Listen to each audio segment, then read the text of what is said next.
This is WWE superstar Drew McIntyre, and you're listening to the WWE Podcast. The champ is the one that everybody wants, me. Becky Lynch is going to WrestleMania. Claymore! Austin 316 says I just whipped your ass. This is my iron. You're going to acknowledge me.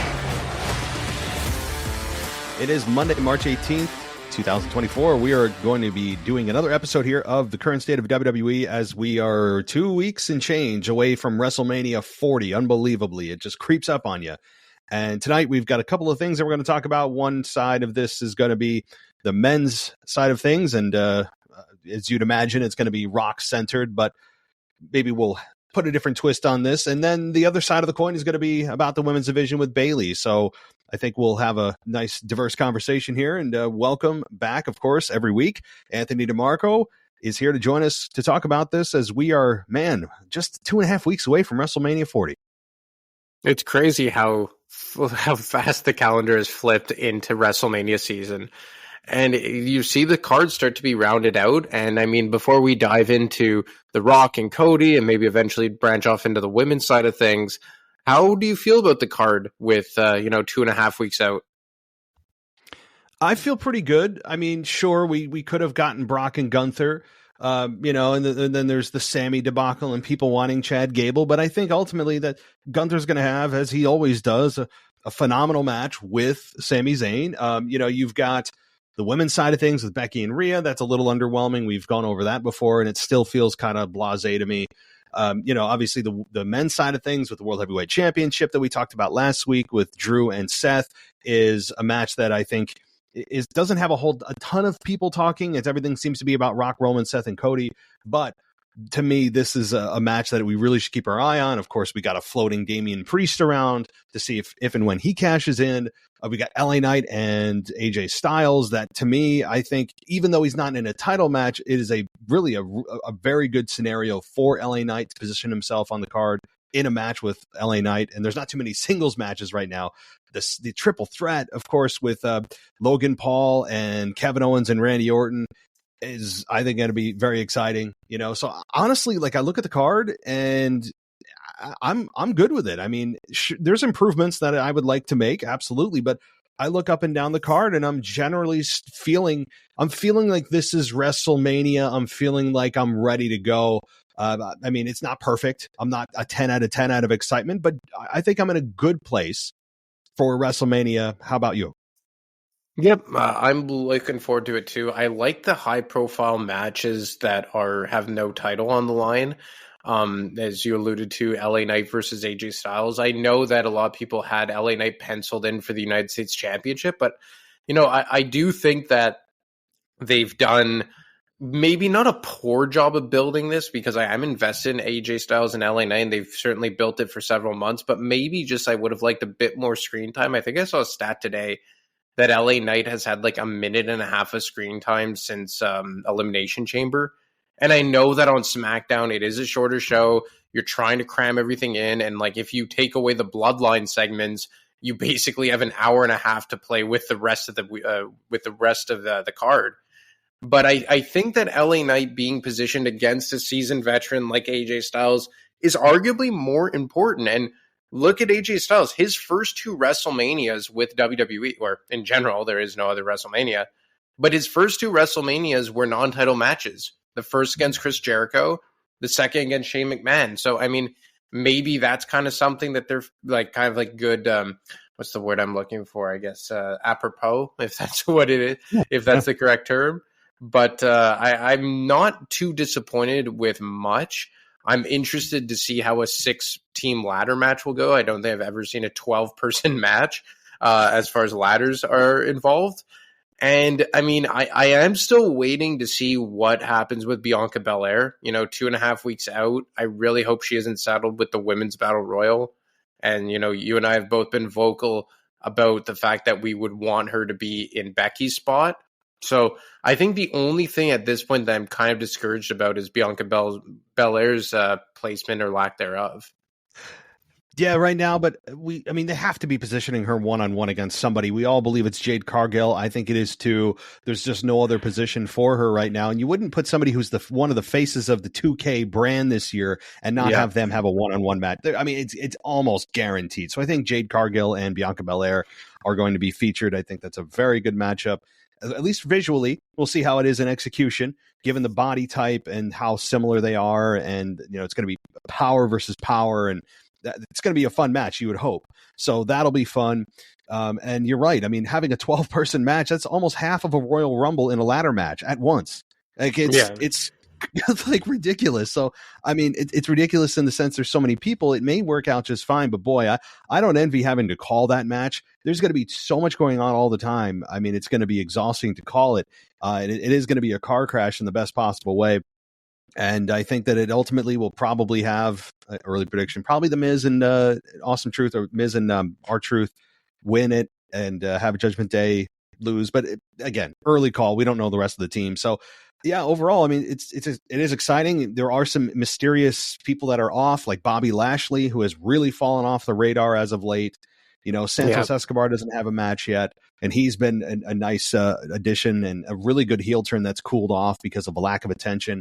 But to your point with LA Knight, I mean, yeah, he's gotten almost no screen time, but boy, his pop this past week was a lot of fun to listen to. It seems like he still has the fans, not at the level he did with Roman Reigns, but given the fact that they've almost given him no screen time, he still has a hell of a connection with the fans. So even post Mania, and maybe in a future episode we can talk about this before 40 is over, is what about post WrestleMania? What does the post WrestleMania 40 landscape look like? Because so many people are just going to 40 and not discussing beyond. So as I'm thinking about it, maybe we can remember next week or the week after before 40 to use that as one of our discussion points. But to focus specifically and kind of hone in on one of our topics tonight, Cody Rhodes has been obviously, and should be rightfully, with being the Royal Rumble winner, the focal point of Raw and SmackDown. Now he's going to be on SmackDown next week with Roman there, no Rock. Rock appears to be totally done until WrestleMania 40, unless there's a surprise appearance. They want to bring him in, whatever. And we obviously had that amazing Rock concert. And we have Cody Rhodes, who is crying now on TV, or pretending to cry on TV, and Rock made fun of him for it. But to your question that we talked about before the show started, does this feel more like Cody versus The Rock than it does Cody versus Roman Reigns? And I'll let you take the first crack at that. It's starting to feel like that, right? Because they haven't really done much to develop the rivalry between Roman and Cody directly. Ever since that press event, it's mainly been building Rock versus Cody. So much so that Cody even challenged The Rock to a one-on-one match. And I haven't really, even Roman Reigns specifically, there hasn't been much substance to any of his promos, to actually further along the story. Yes, he's cut some funny lines. He's done his greatest hits with Acknowledge Me and Tribal Chief and all that. But Roman Reigns and Seth Rollins, I find in this particular program, have almost kind of taken a back seat. And maybe that's because you're trying to make the people care about this new heel version of The Rock, which is understandable, but at what cost? Which is weird, right? Because for 3.5, 4 years, we had been talking about, well, at what cost are you going to position Roman Reigns as the end-all, be-all in WWE? It's good content, but what are you sacrificing? Now it kind of feels like Roman Reigns, and by extension, his feud with Cody Rhodes, is being sacrificed a little bit. And I'm almost starting to think, are they building more towards the tag team match on the first night than the main event of the second night for the Undisputed Championship? And you should never feel that the Undisputed Championship, or you could argue that any championship, should be playing second fiddle to a non-title tag team match. And obviously there's a lot on the line for the tag team match. You have the 4 biggest stars in the injury involved. Seth Rollins, as the other world champion, is right in the thick of things. So it isn't a traditional everyday tag match. But I just feel like, and again, I said this last week, that the execution of everything they're doing gets me interested in the moment. I'm still loving all of this. But when I take a step back and I look at kind of the macro view and the direction, I'm saying to myself, man, are we forgetting about the Undisputed Championship match between Cody and Roman? Because at times I often do. It's a fair point. And The Rock, every time he's there, does suck the energy and the oxygen out of the room, and not a bad way. He's the damn Rock who's killing it with this character that I think is one of the best, diversions, or I can't think of the word. Versions. Yeah, there you go. It's one of the best versions of The Rock that we've seen, and I've argued maybe ever out of any of his characters. Yes, it's a Hollywood Rock, but it's kind of an evolved version of The Rock, even beyond the 2003 version that we didn't even get that long. I loved his music. Let me just ask you that quick. I got to ask, do you like that new version of his music that starts out like it's the typical version of, The Rock from 15 years that we've seen it to Hollywood Rock? Did you enjoy that? I really did, because it came out of nowhere. Literally, it was like an RKO out of nowhere. And when the beat kind of dropped, I think in the back you kind of heard like an old version of like The Rock says, like, and then it leaned into the 2003 Hollywood version of The Rock, or that theme song rather. And we spoke about it last week, I believe, that like it's almost like a Pavlovian reaction, that when you hear the classic Rock music, people will cheer. And you still have the classic intro of If You Smell, which will spark that reaction. But when it comes down into like, I think it's actually called It's Conquered, this version, and it gets to like that slow beat, and he can slowly saunter to the ring instead of his typical up pace tempo, it really kind of set the entire tone. And look, people were still freaking out. I was watching it with my buddy, and we both marked out like we were 10 years old again because of how awesome it was with the lightning bolt. So yeah, I'm really liking it, and it certainly adds to the character. I loved it. I saw some reaction videos. People were freaking out. And I understand why. I didn't jump around, but I did. I marked out as well. And I just, it's that moment that you feel like a kid again, like you said, because it was how many years ago? 21 years ago, we got that theme. And it's a little bit of a remix, but that's fine with me. The only thing I would add is before they transition from his current to that beat drop, I would just do like is cooking. Yeah, and then exactly from like the old version.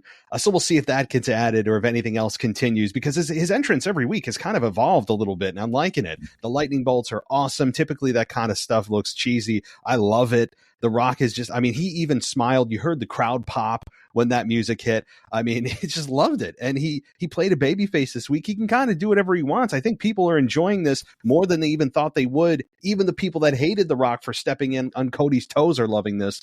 So this is being positioned perfectly for a Rock babyface turn, an official all the way turn for The Rock at some point. He can even keep this character. He doesn't need to go back to that version that he was, over so many years. So, but back to the original focus here. I think that Cody Rhodes and the Rock does feel like something that it's been focused on. But with The Rock there, you kind of have to build to that tag team match, because if he's not going to be there the final 3 weeks before WrestleMania, you don't have a whole lot of time to build with The Rock. You got to make the most of it. So I think given they have 3 shows of SmackDown left, there's a lot they could still do with Cody and Roman, as long as Roman's freaking there. Like, Roman needs to be there. No excuses, no ifs, ands, or buts. He needs to be there the next 3 weeks, because they can do like video packages leading into an interview, leading into maybe even a Rock Austin type of sit-down interview in the back, like they did before WrestleMania 17. There's a lot they could do in 3 weeks' time to get us much more focused on Cody and Roman Reigns. And I think that just with a little bit of promo time and some video packages, nobody needs to attack each other. It's just straight up promo and getting Paul and Heyman involved. I think they could really kind of change that feeling around in just 3 weeks' time. Yeah, I agree. And like I said, the execution of everything has been hitting out of the park. The only thing I will say is I think it's gone on a bit too long. Like the Rock concert, I found like it dragged. Like I feel like every segment with the Rock could be shaved. Like you could shave off 5 minutes, but that's me nitpicking. But I do I understand you had to invest a lot of time and a lot of, screen time, not to sound redundant, into developing this Rock character, this new version, getting people to understand it, care about it. So that had to come at the sacrifice of Roman Reigns and Cody Rhodes, because we already have that built-in story between Roman and Cody. You have the built-in story between Seth and Roman and Seth and Cody, who are also featured on Monday Night Raw, so they're getting like double screen time some weeks. So I completely understand that you had to give The Rock the most screen time and the most mic time to develop this newfound character.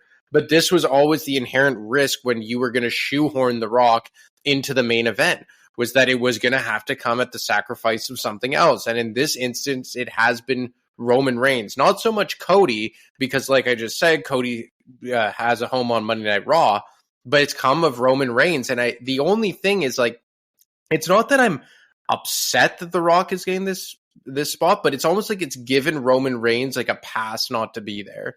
Like, look over here, we have The Rock now, and it's going to completely excuse the fact that our world champion isn't at every single SmackDown a month out from WrestleMania. And it's not acceptable. Like, Roman Reigns, I saw a stat that The Rock has had more TV appearances in 2024 than Roman Reigns. Like, are you serious? The Rock has been on TV more than the world champion. The most popular star in the world, the owner and founder of multiple businesses, whether it be tequila, he just launched like a skin product, the XFL, Zoa, whatever it is, and he's been on TV more than Roman Reigns. So maybe it's not necessarily a criticism of The Rock, because I have loved the execution, but it's more maybe me just once again driving home the fact that you got to get that title off of Roman Reigns. And, well, I think you brought up a good point, because The Rock has been a great deodorizer for the constant problem of Roman not being there. I mean, because no one's even talking about it. I've even been distracted by it because of how big of a star The Rock is. It feels like a big deal when he's there. He's been entertaining as hell. Sure, his segments have been a little long, I agree, but it's The Rock, so you kind of let it go. But I agree. It is a little long in the tooth. But you have Roman Reigns, who's not there and continues to not be there, but people have been distracted with good reason, and not even realize that, oh, wow, wait a minute, WrestleMania 40 is how many weeks away, and we still don't have Roman on nearly every show? This is, and it's just unacceptable, period. There's just no reason for it. I don't want to hear that, well, it's built into his contract. No, you can always adjust and amend contracts and pay him more to be there, and it'd be worth that investment, no doubt. So they also need to get it straight. Is it the Universal Championship? Is it the WWE? They've changed names now. Again, I don't know if anyone else has noticed this. Like, The Rock has just landed on Universal. I think the announcer, Corey Graves, called it the WWE Universal Championship, but then some people call it the WWE. Like, we need to land on a name. It needs to be just the Undisputed Championship. Can we all just agree that it should just be the Undisputed, i.e. from 2002? Can we just pretend? I mean, I don't know. So, but outside of those little nitpicks, I mean, yeah, now it's time. It is time to focus on Cody and Roman Reigns. It's time for promos. It's time for video packages. It's time for the battle of the promos between Roman and Cody. Sure, I mean, I guess they could do physicality, but that's what this needs. It needs a kick in the ass, because it's all about night one. You're like, oh, wait a minute, that's right. These guys are going to have a championship match on night two to close the show. And it all is but guaranteed that Cody's going to win, especially when The Rock said, you are not going to get another opportunity. I'll make sure it happens if you lose. So that's kind of like, oh, well, that's like, for sure Cody winning. That just ices the cake. But hey, I think overall this has been a resounding success, despite our criticisms about the evolution of this program. I think it has been a success up to this point, and now I'm really looking forward to Cody and Roman and the story from last year and Paul Heyman's words and that kind of thing. I'm really looking forward to it, and I'm still of the belief it's probably going to be Bloodline rules.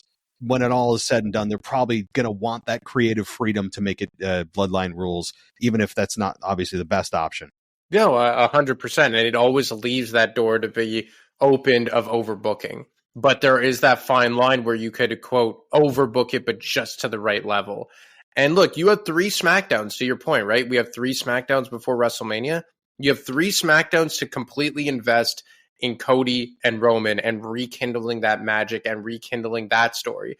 Because I think at this point, you have a reason to be invested as to why Seth is involved. You have a reason to be invested as to why The Rock is involved. And you've put in a lot of legwork into developing that character, giving him enough mic time, giving him enough screen time, in addition to his social media posts.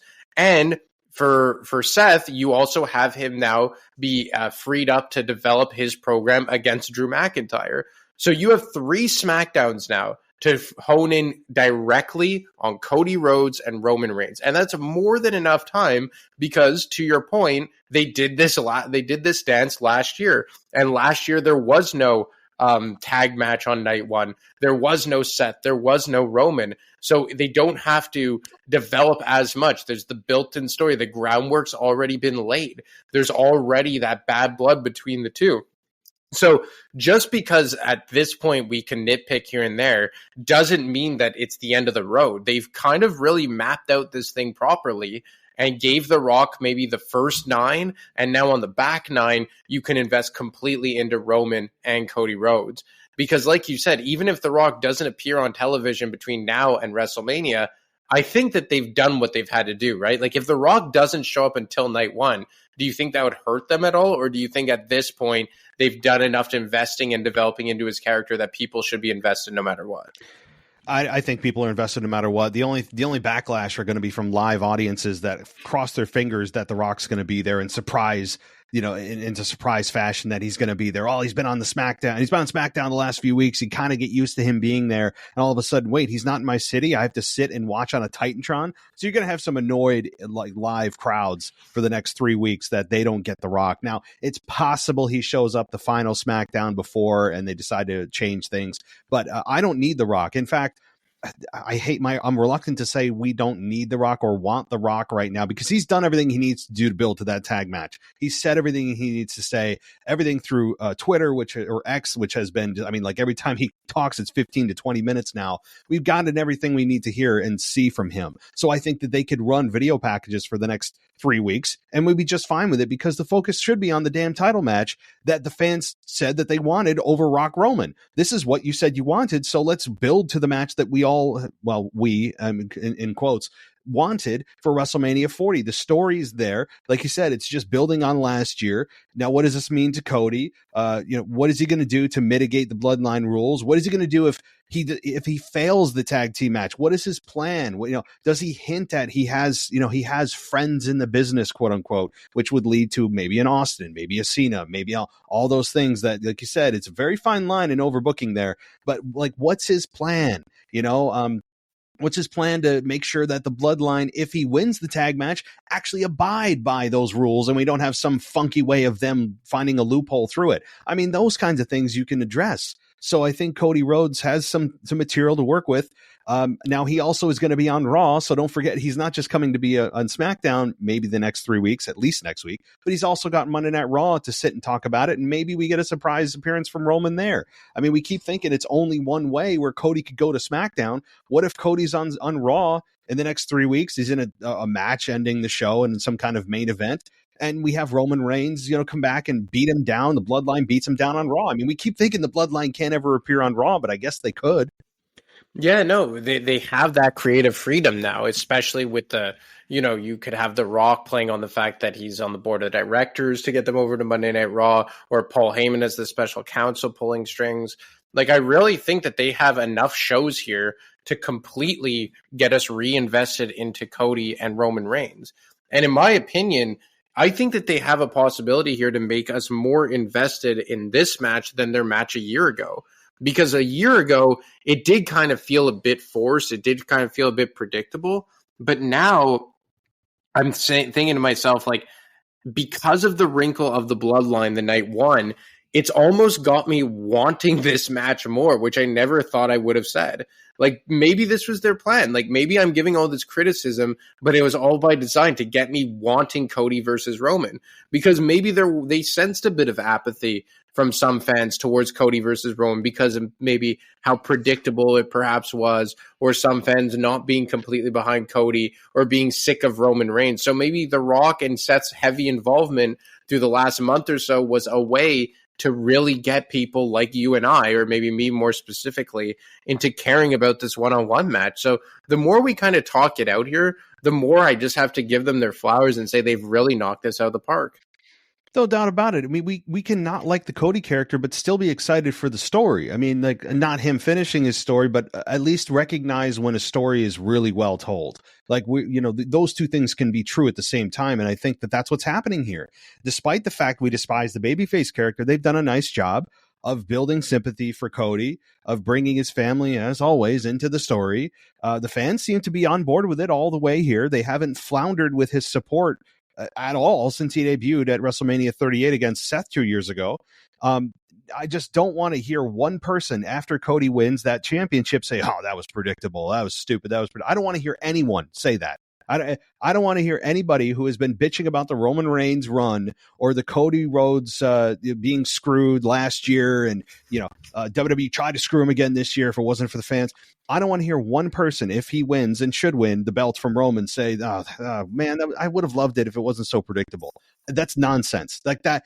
That is the one time you don't get that pass, because this is what everyone has wanted forever, and it will end the run of Roman Reigns. So you can't have both of those things. You can't bitch about Roman's run that he needs to drop it, then also bitch that, it was it was so predictable that Cody Rhodes won that.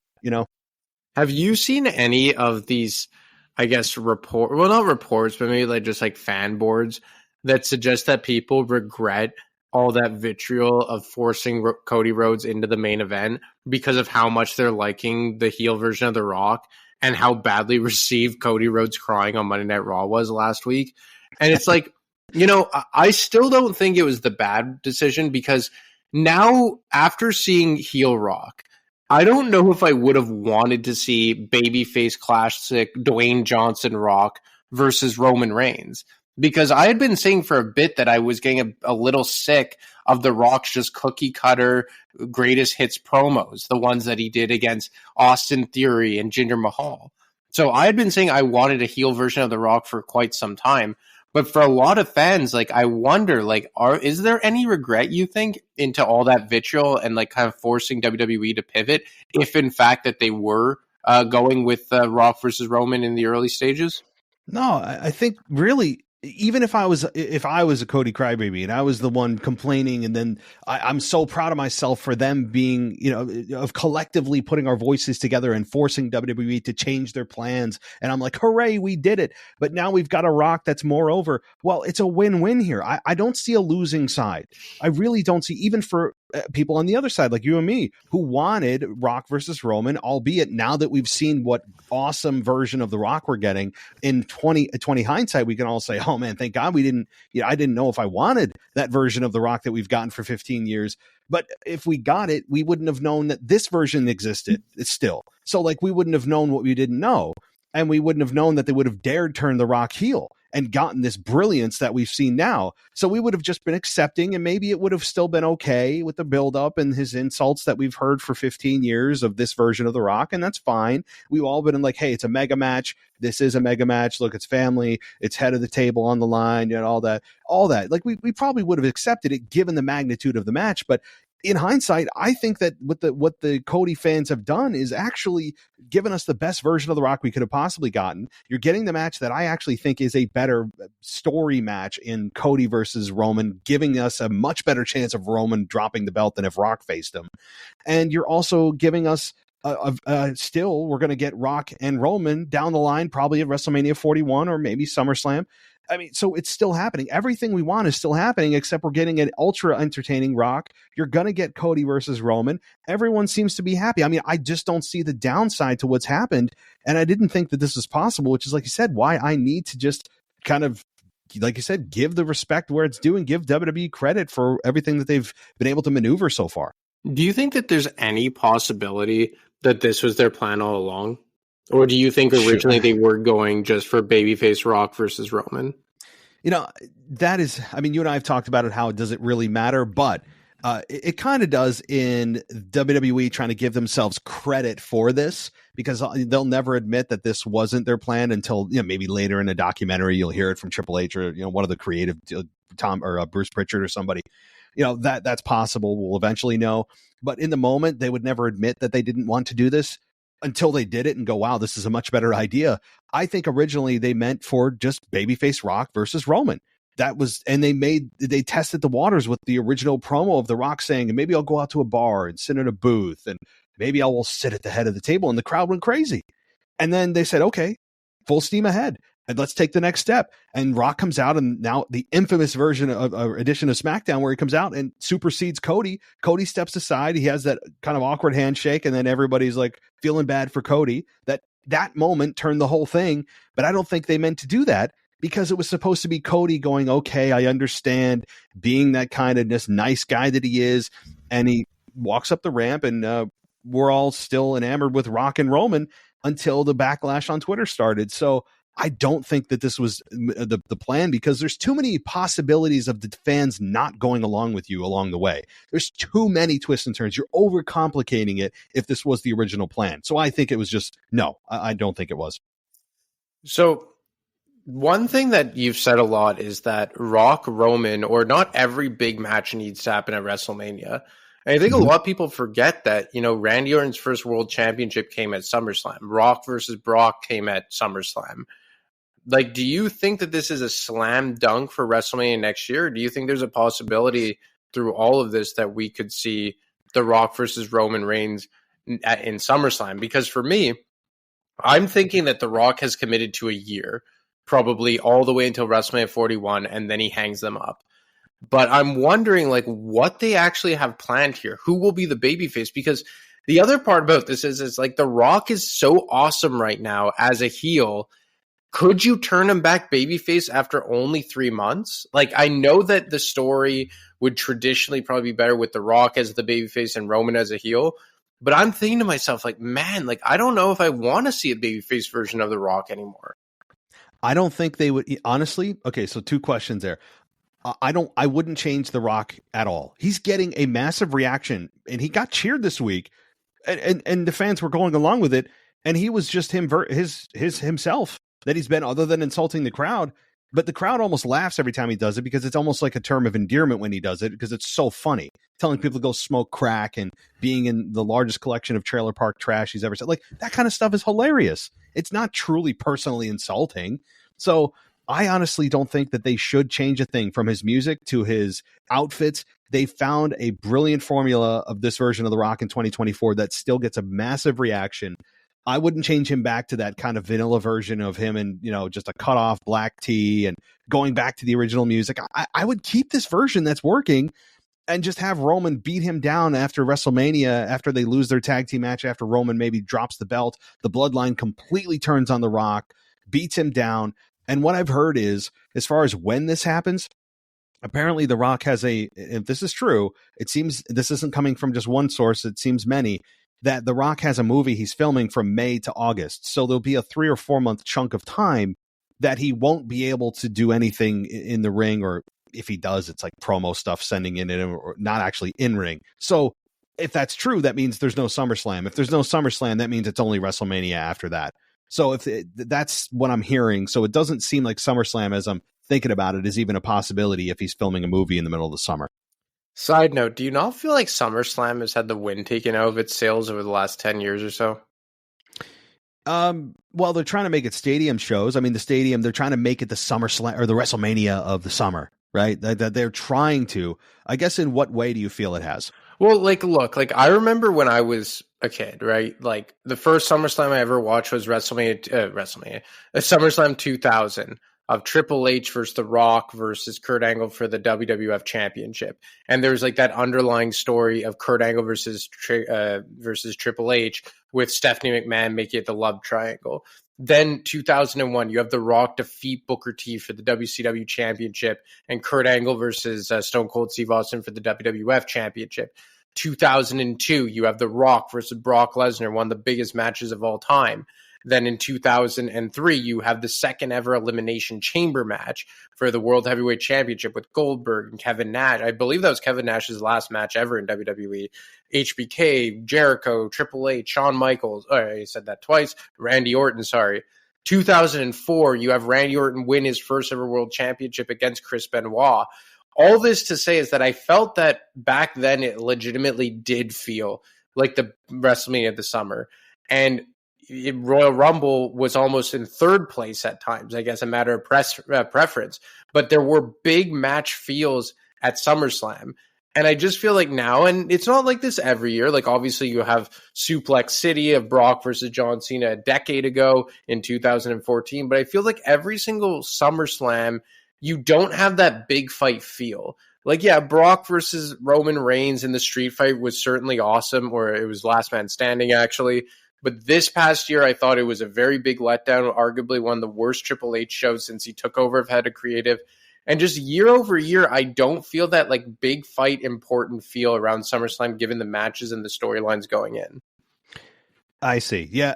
So yeah, it's just the general feeling we used to have for SummerSlam versus what it is now. Exactly. What I think they're trying to do, I mean, again, they're trying to apply a WrestleMania formula to a pay-per-view that's not WrestleMania. And they're trying to say, well, more people there means it's a bigger show. And that doesn't necessarily mean it's going to be a better show. It doesn't necessarily mean you're going to feel like it's a better show just because more people are there. Sure, it brings a certain energy. It brings a certain feel to the show that I should feel like this is bigger because there are more people here. But that doesn't always apply and hasn't applied throughout the decades of WWE, where you could have knockout shows in a 20,000 person arena or even a 10,000 person arena. And it doesn't need to be that always stadium shows are the biggest shows, because as you said, this past SummerSlam, I remember that. I remember thinking to myself, this is the first event Triple H has been in charge of solely that I come out going, that was not great. It was Like I come out and I gave it like I think it was like a C minus. I was like, that was not good. And you know, obviously you're going to have those moments. I'm not blaming Triple H, but sometimes it's also the fact that you just don't have the right storylines reaching a boiling point at the right time. Sometimes you kind of just throw people together that you may be rushing a story that you wanted to save, or, you know, just to fill up the card, or just the execution of the story hasn't gone as planned. It just happens. You know, I think that though right now we have the best roster that we've had since the Ruthless Aggression era. I know that's a common take, but I think it's true. At the same time, you look back at those 2000, 2001, 2002, 2003, and so on. Those were all-star rosters, as we all know, coming out of the greatest era that many people believe it was, from Attitude into Ruthless Aggression, that you had all those mega stars out of, really, like, you couldn't probably put a roster together better than that. And maybe we'll never see it again, but it was a different time. But you're right. It's really not about how many people are there that they're trying to make us feel like it's the biggest party of the summer. It's about the stories. It's about just basics, the things that never change. It's emotional investment. It's how good are the stories? How good are the characters? How good are the damn matches when they finally get together and have the blow off? So it's really a lot of those things that matter, and not necessarily the size of the stadium. Yeah, so as we kind of get up against the clock here, I don't want to breeze by the WWE Women's Championship of Bayley versus Io Sky. We obviously see the beatdown on SmackDown this past week. In the main event slot, I thought that was really good booking and writing on Triple H's part. I think you really have to invest in making this feel important. To your point, she was the women's champion. She was the women's Royal Rumble winner. So just kind of by default or tradition, she should take a kind of precedence over that of what's going on Monday Night Raw with Becky and Rhea Ripley. But have you been happy with the development of this program, with the involvement of Dakota Kai and her double turn on Bayley? Like, how have you felt about this going in, and what's your interest level like?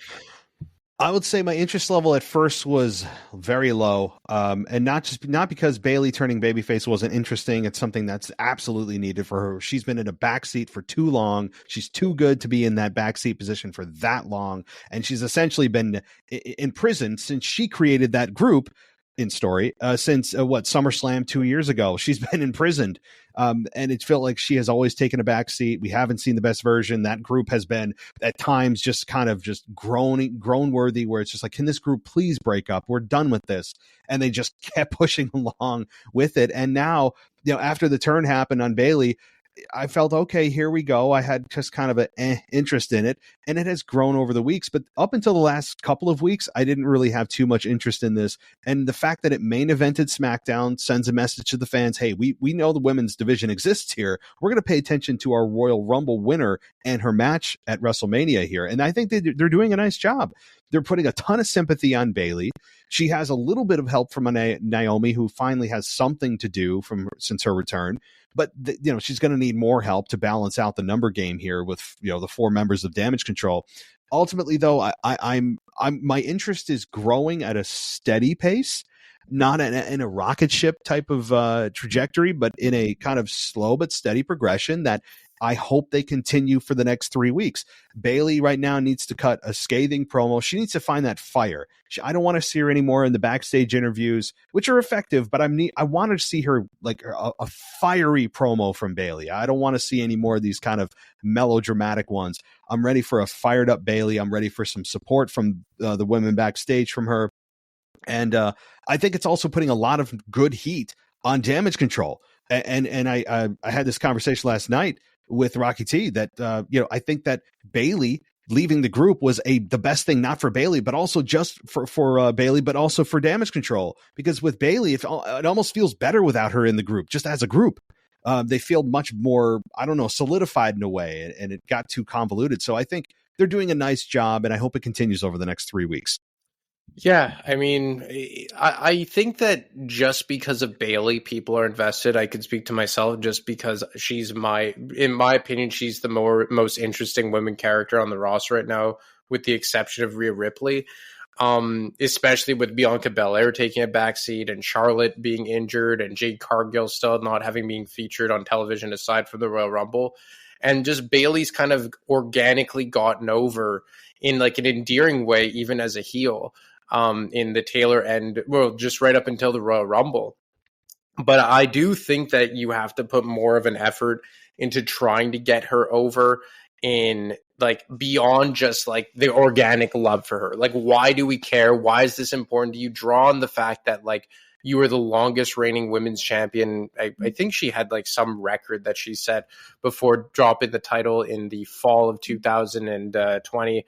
So I think that they had some leeway and they had some goodwill built in just because of the fans' love for Bayley.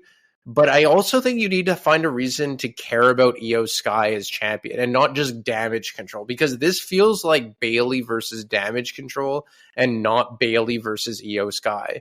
And I think that the turn that they had with Dakota Kai, who I am expecting to turn back in some way, I'm just expecting that, I feel like that almost hurt this a bit, because you just wanted the heavies of the Kabuki Warriors neutralized so you could zero in on Bayley versus Io. But with Dakota turning and joining the group, it just kind of added to the fact of that it's kind of like Bayley versus the of Damage Control. And maybe that's the language barrier because Io and her can't really spar one-on-one on the mic.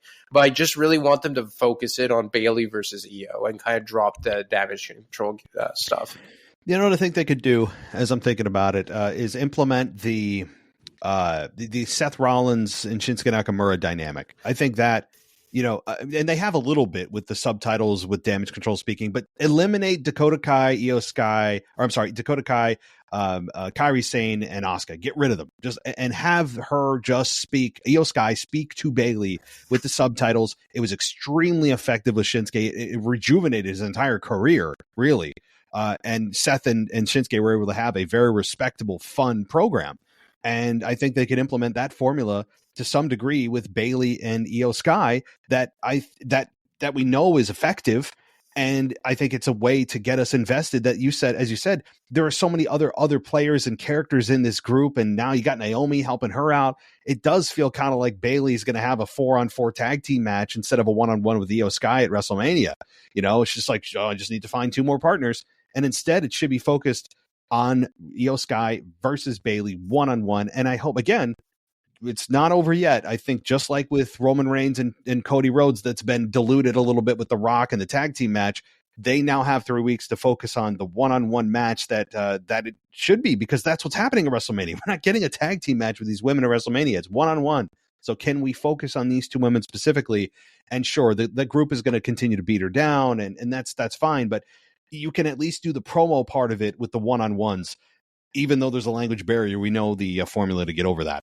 Yeah, no, for sure. And like we still have 3 weeks to go here, and 3 weeks is a lot. And if you remove The Rock off of SmackDown, even if you have Roman Reigns and Cody Rhodes, like you probably chop that, time slot in maybe by, 33%. Like I think 15-20 minutes for Roman Reigns and Cody Rhodes, and probably 25% of that is going to be Roman's entrance, I think is enough. And you have some other things that you need to develop here, like the Bayley and Like the Bayley storyline, obviously, that we just went over. I heard some rumblings that there's going to be like a street fight between Karrion Kross and Bobby Lashley, and I really like both these groups. We've spoken about our our love for Karrion Kross, or maybe not love, but just appreciation. But I find the build hasn't been great, especially since they brought back the Authors of Pain with Paul Ellering. But I think that storyline specifically has taken the most shrapnel from The Rock and the Bloodline. So maybe with The Rock being off TV, you can invest more into that. I think LA Knight and AJ Styles deserve more of that investment. The tag team qualification matches seem to be living more so on Monday Night Raw, which would make sense because they do have that extra hour. So you have 3 SmackDowns here with no Rock to really invest into some of these storylines that don't have a lot of traction at this moment. And I think the one first and foremost should be the Women's Championship. And combined, when you think about how much time The Rock has taken up on the show between video packages and actual in-ring segments, over those 3 weeks, you could easily get back an hour and a half of time. I mean, like, you really almost could. It's almost an additional show of SmackDown in time back that otherwise would have been taken up if The Rock was there. So yeah, this extra time that with The Rock not there, I think is going to be very beneficial for programs like you said, if Karrion Kross and Bobby Lashley come up with some kind of, and it'll probably be a pre-show match, but nonetheless a match at WrestleMania, they could do that. Obviously the Street Profits don't have anything going on. Maybe they'll have a tag team match with the Final Judgment or the Final Testament. So I think that you could have that be a beneficiary, as well as Bayley and Io Sky, and of course Roman and Cody one-on-one. So yeah, we're going to get back to kind of a normal SmackDown for the next 3 weeks to see what and who they focus on, with no Rock to take up 30 minutes a show. Is going to be beneficial. And yeah, you're hearing a lot of rumblings too backstage of the talent being angry about The Rock there, and which is, every time you hear and see that, it comes with the territory that, the legends come in and they take up the time that we spent all year trying to get. And it's, I get it, but you hear it every time. And then that The Rock is cussing and we can't cuss, and wham. I'm sorry. I hear just a bunch of babies. I'm sorry. Well, it's just like, if that upsets you, and not to cut you off, then ahead. Just be better. I'm sorry. Money draws. He draws. Does he have rules that are different? Of course he does. I remember Vince McMahon remember the build to Roman Reigns versus Brock Lesnar in 2018, and Roman Reigns went like back into Gorilla and was cussing at Vince McMahon and really just reaming him out for saying that Brock has special privileges.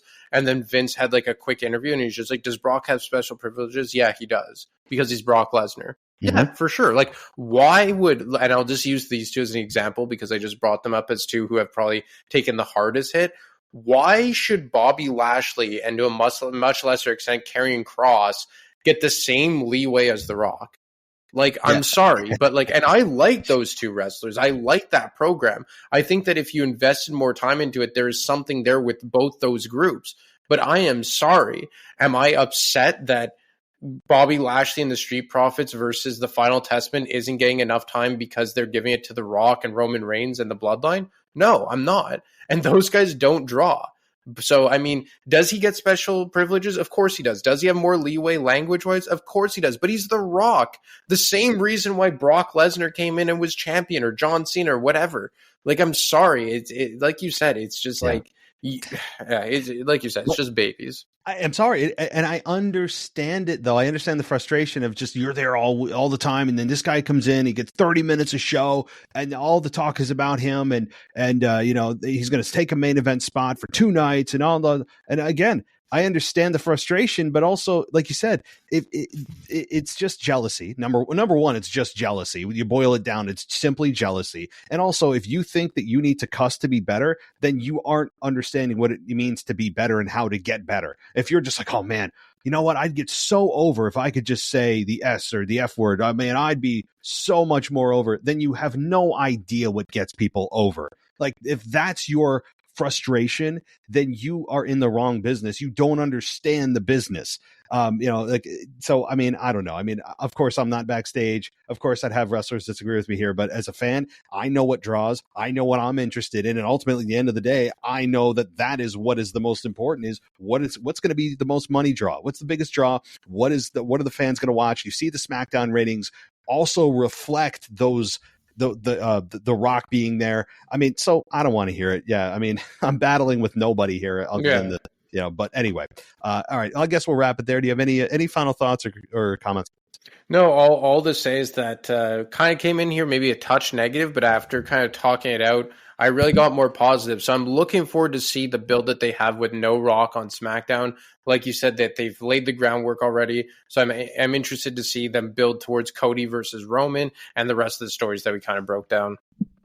Yeah, exactly. And also, don't forget, guys, the After Dark show this week was breaking down the WrestleManias from Anthony's childhood. So, I listened to part of that. I didn't get through yet, but very interesting.